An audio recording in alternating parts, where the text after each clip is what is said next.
Ja meie järgmine esineja on Jürgen Einpaul. Jürgen on projekteerija, insener ja 2016 aastal kaitset oma doktorikraadi Šveitsis. Palun.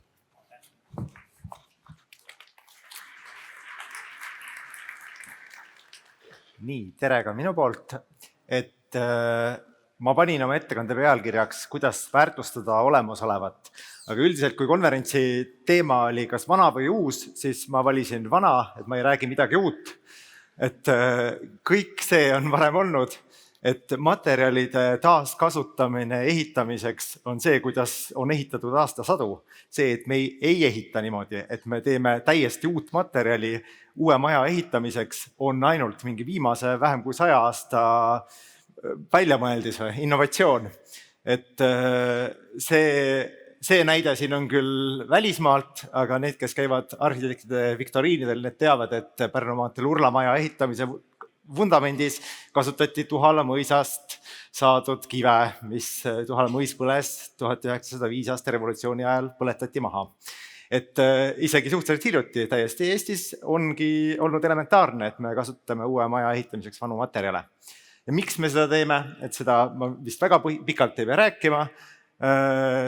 Et see hoone eluaegne või hoone kasutusaegne süsiniku heide on küll veel suurem, aga ka ehitamisega, see füüsilise ehitamisega seotud tegevused annavad umbes 10% maailma süsinikdioksiidi emissioonidest ja sellest uue materjali tootmine moodustab umbes poole. Me räägime, ülejäänud teemad siin on täna veel suuremad olnud, aga me räägime ikkagi umbes 5% maailma süsinikdioksiidi emissioonist, mis ei ole väga väike asi. Kui pikaks ajaks me ehitame maju üldse, on ka aastatega muutunud. See graafik näitab lammutatava elumaja keskmist vanust Zürichi linnas läbi aastate, et kui 1832 aastal oli keskmine lammutatav maja 250 aastat vana, siis praeguseks on jõutud selleni, et maja lammutatakse keskmiselt umbes 75 aasta pärast. Ehk inimene, kes täna sünnib, elab kauem tõenäoliselt kui maja, mis täna ehitatakse. Ja mitte eluhoonetega on see tõenäoliselt veel rohkem inimese kasuks. Näiteks Tallinnas Sakala keskus, kui vanaks ta sai, ta keskajani ei elanud. Ehk siis miks me lammutame maju? Kas meie materjalid on tõesti kehvemaks läinud viimase 200 aastaga? Vaevalt, et see nii on, pigem on see, et inimeste vajadused muutuvad igasugused nõuded, inimeste ootused eluasemetele. See on põhjus, miks me nii tihti maju välja vahetame. Ja sellest tuleb ka see idee, et äkki me saaksime maju välja vahetada ilma selleta, et me peaksime kogu materjali uuesti tootma. Ehk siis kuidas oleks mõistlik taaskasutada vanade majade materjale uute majade ehitamiseks. Kõige parem viis, kõige efektiivsem on loomulikult kasutada sama tarindit samas kohas. Eestis on selles vallas kõige suuremat tööd teinud muinsuskaitse. Muinsuskaitse survel tehakse seda valdavalt, aga see ei peaks olema tegelikult ainukene argument, vaid see peaks olema ka üks variant, mida alati alguses kaaluda, kas meil on olemasolevas majas asju, mida me saaksime alles jätta ja lihtsalt uutmoodi kasutusele võtta. Siis järgmine variant efektiivsuse poolest oleks kasutada sama tarindit, aga uues kohas. See näide on nüüd jälle Šveitsist, Winterthurist, kus vana tootmishoonele ehitati korruseid peale ja selleks kasutati kõrval oleva laohoone teraskonstruktsioone, kusjuures see konsool seal, mida seal paremal pool pildil näha on sellepärast, et vana terashoone talad olid pikemad.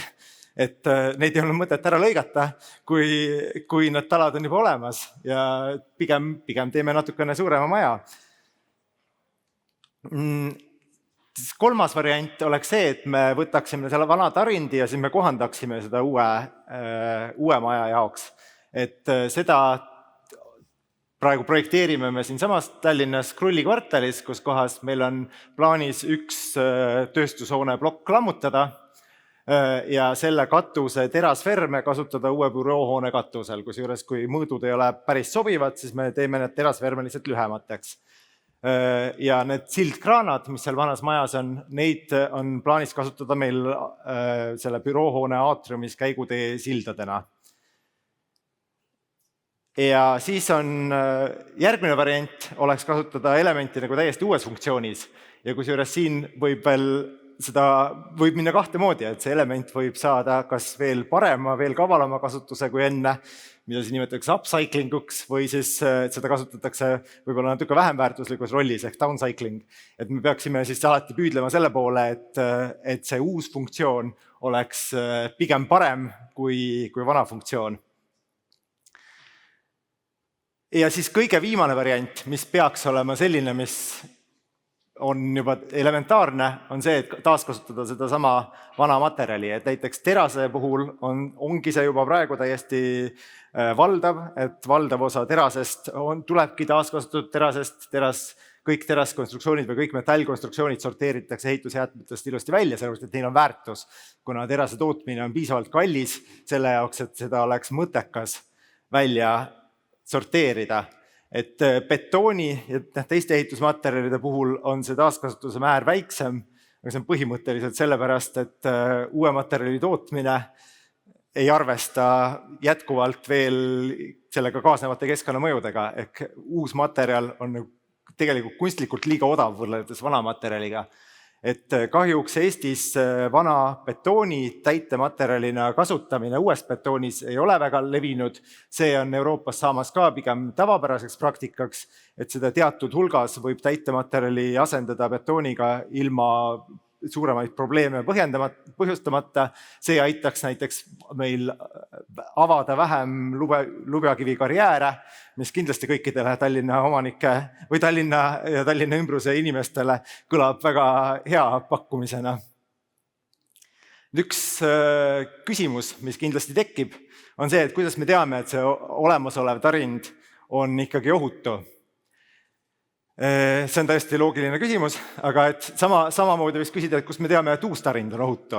Et põhimõtteliselt meetodid, kuidas me oleme kindlad, et me saame vana asja uuesti kasutada, on sarnased sellega, et kuidas me teame, et meie uus konstruktsioon vastab kõikidele nõuetele. Ehk siis olemasolevate konstruktsioonide puhul selle tugevusomaduste määramiseks me saame kasutada kas purustavaid meetodeid, me saame võtta konstruktsioonidest proovikehi, põhimõtteliselt nagu ka tehakse uue betooni valamisel, aeg-ajalt võetakse betoonikehi, et määrata, et kas tootmisprotsessis on kõik korras. Me saame eemaldada betoonkonstruktsioonidelt kaitsekihti, et kontrollida, et kas seal on armatuur projekti kohaselt. Me saame mõõta karboniseerumist. Me saame teraskonstruktsioonidel samamoodi tugevust määrata katsekehadega.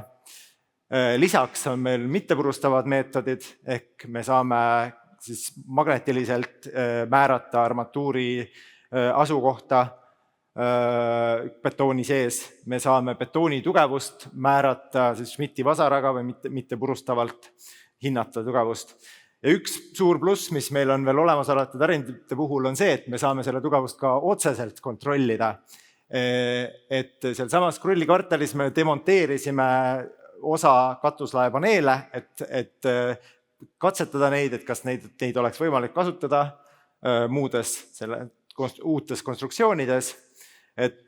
Ja tegime Tallinna Tehnikaülikooli laboris paindekatseid paneelidele ja leidsime, et need paneelid käituvad nii, nagu nad on projekteeritud. Et kui palju täpselt neid paneele tuleks üle kontrollida, peaks olema siis projektis määratud ja see on, et üks variant oleks see, et me peaksime kõiki taaskasutatud paneele või taaskasutatavaid paneele katsetama, aga see tõenäoliselt oleks see natukene liiga ülepingutamine. Samamoodi me ei katseta kõiki õõnespaneele, mis tehasest tulevad, vaid sealt me võtame mingi hulga proovikehasid, et olemasolevate konstruktsioonidega see põhimõte peaks olema sama, et kui on visuaalselt ühesugused paneelid, siis me katsetaksime sealt mingisugust representatiivset kogust.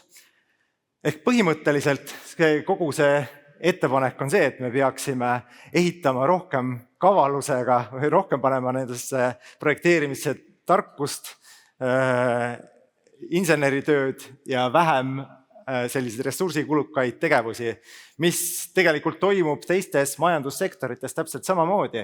Et siin graafikul on näidatud sisemajanduse kogutoodangu kasv läbi aja ja süsiniku jalajälje kasv läbi aja.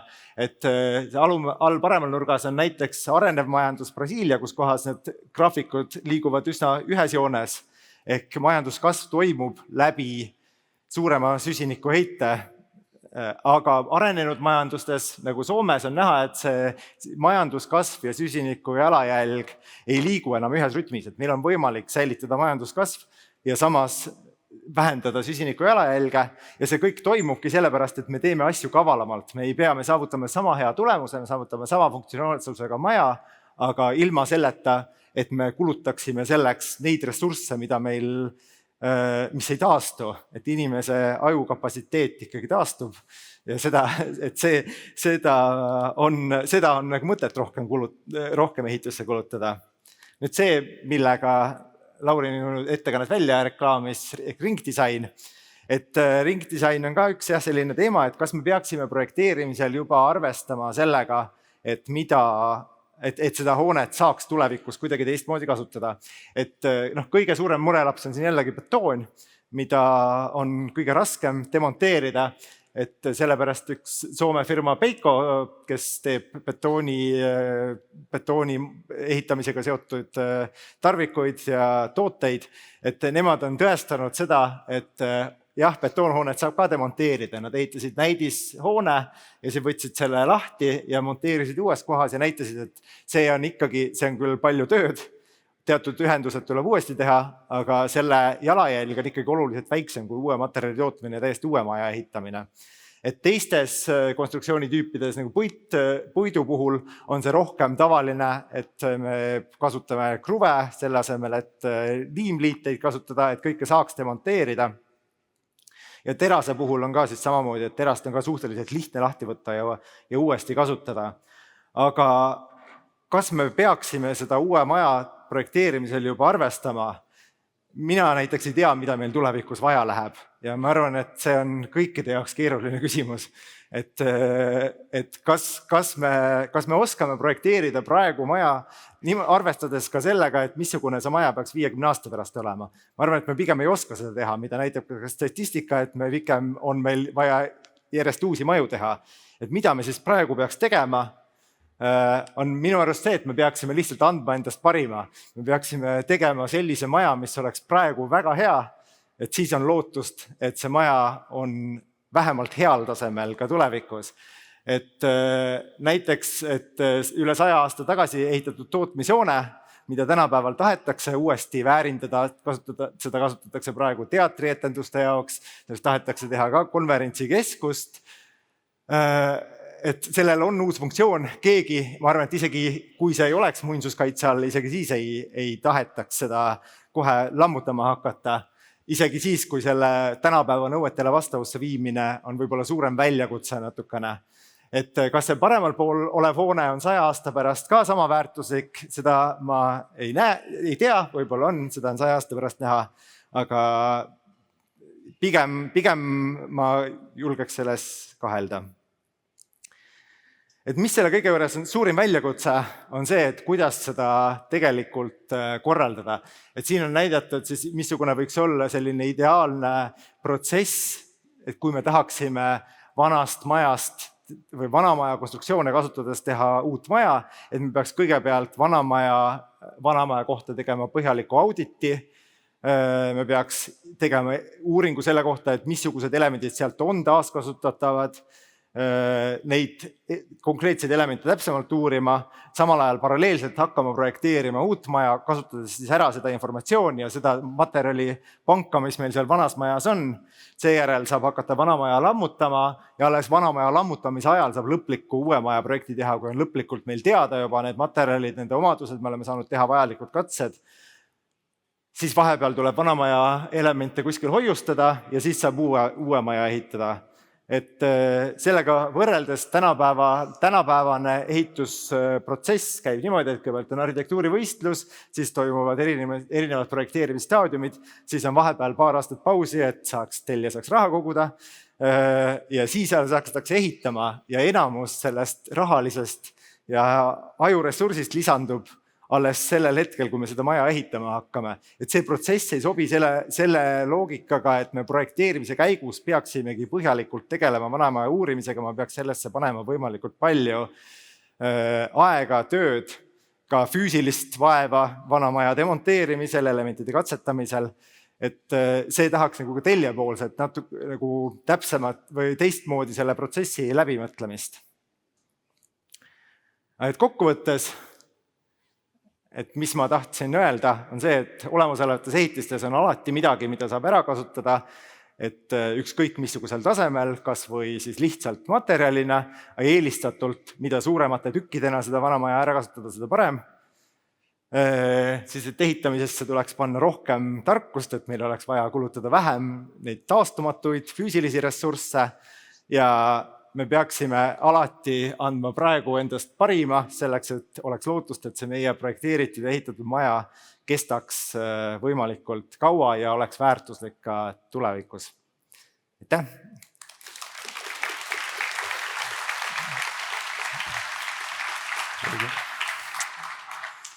Kurat, meil on nii vähe aega, mul on nii palju küsimusi sulle.